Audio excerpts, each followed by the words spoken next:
Good morning. I know it's been a while since I posted a longer message, and so I wanted to do so today. I know a lot of you are believing God for some great things in 2025. I believe that you're going to thrive in 2025. I believe you're going to rise above in 2025.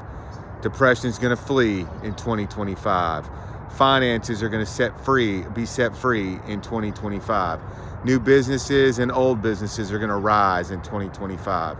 You are going to thrive in 2025. I believe that.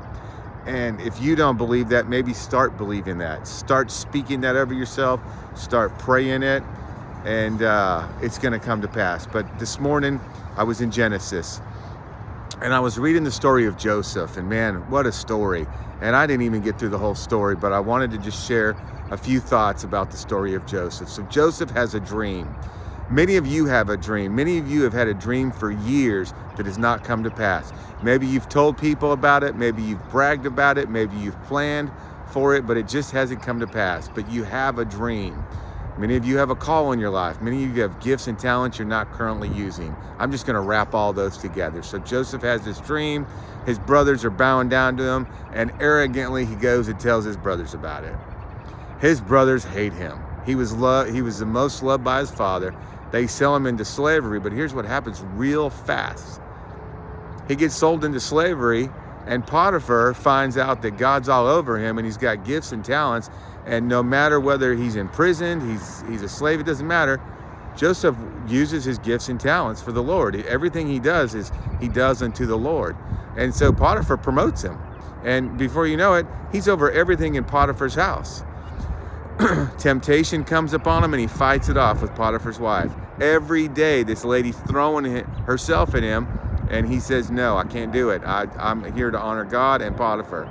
He's falsely accused and thrown in prison. He still is doing the best that he can do. He's still honoring God with his talents and with his gifts. He's interpreting dreams. He's just being faithful in every little thing God puts before him. And before you know it, Pharaoh has a dream that no one can interpret except Joseph. Joseph is then promoted, and that's where I stopped the story today. So I want to tell you, if God's given you a dream, if God's given you a vision of your future, if you know that God has the best for you, which he does, the best is yet to come. Tomorrow is going to be greater than yesterday if you're a believer. That is the truth of the Bible. Tomorrow is going to be greater than yesterday. You don't ever hear Jesus talking about yesterday. You always hear him pointing towards tomorrow, either today or tomorrow. So I want you to get that deep down in your spirit. The best is yet to come in your life. Start believing bigger. God has so much bigger than you can imagine. So start believing bigger, but be faithful in the little and be patient. Be patient like Joseph. That story is in the Bible for a reason. We as Americans have learned to drive through McDonald's and get things right now.